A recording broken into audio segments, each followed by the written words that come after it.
Hello. हाँ hello जानूगा happy Holi. हे रे तू कथी ला हमरा फोन करे छी? अब हमर शादी बियाह हो गेले त कथी ला हमरा फोन करे छी? राख फोन। एगे 5 साल प्यार भुला लेगा।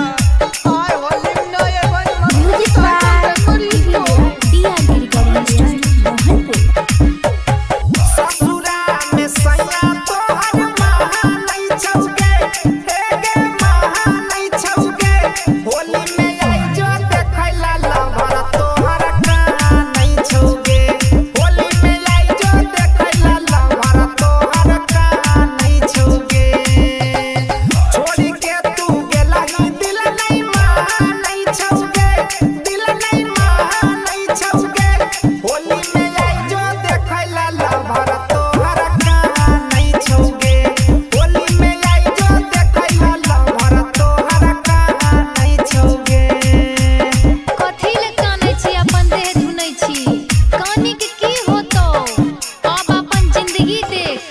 जिंदगी हमरा खराब करी के जा। जिंदगी देखैला जिंदगी हमरा खराब बस म्यूजिक बाय आय दारू से बिग मारबो ना ये बंदैया तो हमरा लाश देखैला।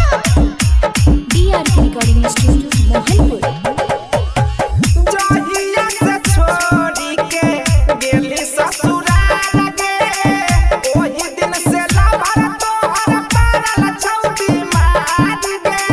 जहिया से छोड़ी के गेली ससुराल गे। ओही दिन से लवर तोहर पारल छौटी मार गे। तोरा से मिलैला जिंदाबाद नहीं छौगे। जिंदाबाद नहीं छौगे। होली में आई जो देखैला लवर तोहर का नहीं छौगे।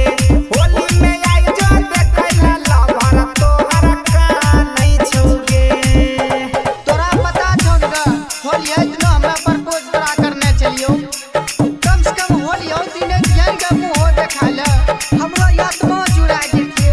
भटकत रहले हमरो या म्यूजिक बाय तू झूठे दिमाग खराब करे छी। गांव में ढेरी लोग है तो खेल होली ओकरा के संग। दिमाग खराब हमर नहीं कर। रात के सुतै नहीं छौ। खाई नहीं छौ खाना के।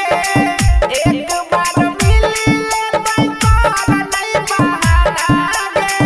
रात के सुतै नहीं छौ। खाई नहीं छौ खाना के। एक बार मिली लेबै कर नहीं बहाना गे। सुजित साना हमरा नहीं मानै छौगे। राना नहीं मानै छौगे। होली में आई जो देखैला लवर